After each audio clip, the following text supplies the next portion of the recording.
Assalamualaikum warahmatullahi ta'ala wabarakatuh. Alhamdulillahilladzi hadana lihada wa ma kunna linahtadiya laula an hadanallah. Asyhadu an la ilaha illallah wahdahu la syarikalah wa asyhadu anna sayyidana Muhammadan abduhu wa rasuluhu. Allahumma salli wa sallim ala sayyidina Muhammadin al-fatih lima ughliq wal khatim lima sabaq nasiril haq bil haq wal hadi ila siratikal mustaqim wa ala alihi wa ashabihi haqqa qadri wa miqdaril adim. Subhanaka la ilma lana illa ma 'allamtana innaka antal alimul hakim. Rabbi shrah li sadri wa yassir li amri wahlul 'uqdatam min lisani yafqahu qawli. Amin amin ya rabbal alamin. Wa ba'du, alhamdulillah, segala puji milik Allah Tuhan semesta alam yang luas anugerahnya menjadi tujuan bagi orang-orang yang mencarinya.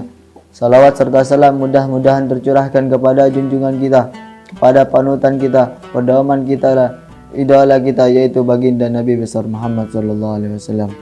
Alhamdulillah, pada bulan ini kita telah memasuki tahun baru Islam yang mulia. Hendaknya kita bersyukur kepada Allah Subhanahu wa taala, kita masih diberi kesempatan untuk hidup. Mari kita manfaatkanlah kesempatan ini untuk menambahkan, untuk meningkatkan ibadah kita kepada Allah Subhanahu wa taala. Keutamaan di bulan Muharram ini adalah perbuatan baik akan dilipat gandakan pahalanya dan perbuatan jelek akan dilipat gandakan dosanya. Dalam kitab tafsir Al-Imam Ibnu Katsir dijelaskan bahwasanya Allah Subhanahu wa taala mengkhususkan 4 bulan dari 12 bulan yang ada. Adapun 4 bulan tersebut adalah bulan yang dimuliakan oleh Allah Subhanahu wa taala. Selain di samping itu juga Allah melipat gandakan perbuatan dosa, di samping Allah melipat gandakan perbuatan buruk. Allah Subhanahu wa taala berfirman dalam surah At-Taubah ayat 36, "Inna iddatas syuhuri 'indallah 12 syahran fi kitabillah yauma khalaqas samawati wal ard minha arba'atun hurum." Sesungguhnya jumlah bulan-bulan menurut Allah Subhanahu wa taala itu ada 12 bulan. Sebagaimana dalam ketetapan Allah ketika Allah menciptakan langit dan bumi, di antaranya itu ada 12 bulan. Dalam surah At-Taubah ayat 36, 4 bulan yang disebutkan tadi adalah bulan yang dimuliakan oleh Allah Subhanahu wa taala. 4 bulan tersebut adalah bulan Dzulqa'dah, Dzulhijjah, Muharram dan Rajab. Bulan-bulan tersebut merupakan bulan yang dipenuhi dengan kemuliaan Allah Subhanahu wa taala. Sampai-sampai umat Islam pun dilarang melakukan perang di dalamnya. Dan diriwayatkan juga dari Abu Hurairah radhiyallahu anhu bahwa Rasulullah SAW pernah bersabda tentang keutamaan berpuasa di bulan Muharram, yakni berada satu tingkat di bawah bulan Ramadan. Ada seseorang datang kepada Rasulullah. Ia bertanya kepada Rasulullah, "Ya Rasulullah, setelah berpuasa di bulan Ramadan, berpuasa di bulan apakah yang lebih afdal?" Rasulullah menjawab, "Berpuasa di bulan Allah, yaitu bulan yang biasa kalian sebut dengan bulan Muharram." Hadis riwayat Ibnu Majah. Jadi kita dianjurkan untuk berpuasa di bulan Muharram, terutama pada tanggal 10 Muharram, yaitu hari Asyura.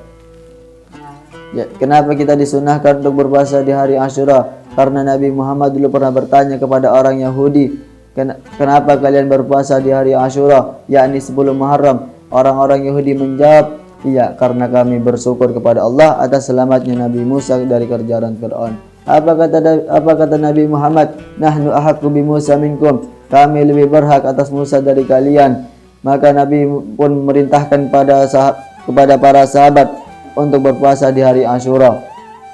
Jadi kita berpuasa di hari Asyura untuk bersyukur kepada Allah atas selamatnya Nabi Musa dari kejaran Fir'aun. Jadi kita berpuasa pada 10 Muharram untuk bersyukur kepada Allah atas selamatnya Nabi Musa dari kejaran Fir'aun.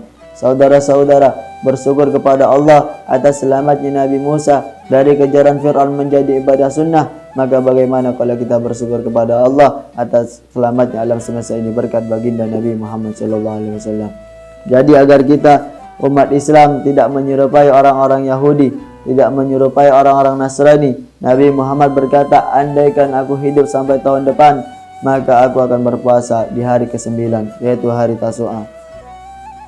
Jadi kalau orang Yahudi mereka berpuasa hanya di hari ke-10, kalau kita umat Nabi Muhammad kita berpuasa di hari ke-9 dan ke-10. Kan tetapi tidak sampai tahun depan Nabi Muhammad sudah wafat. tetapi puasa Tasyrik sudah ditetapkan menjadi ibadah sunnah. Puasa Asyura juga memiliki keutamaan, salah satunya yukaffiru sanadal madiyah, yaitu menghapus dosa-dosa di masa lalu. Adapun keutamaan kemuliaan bulan Muharram dalam Islam, adanya 10 Muharram, yaitu hari Asyura, karena di dalamnya penuh dengan keberkahan, di dalamnya penuh dengan peristiwa-peristiwa yang bersejarah di dalamnya.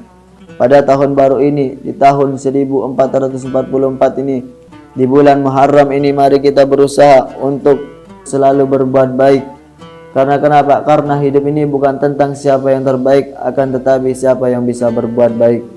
Marilah kita senantiasa lebih istiqamah di dalam melakukan ibadah kepada Allah Subhanahu wa taala semasa kita masih dipanjangkan umur kita. Seperti hadis Nabi Muhammad SAW, khairun nas man tala umruhu wa hasuna amaluhu wa syarrun nas man tala umruhu wa sa'a amaluhu. Sebaik-baiknya manusia adalah orang yang dipanjangkan umurnya kemudian dia berbuat baik.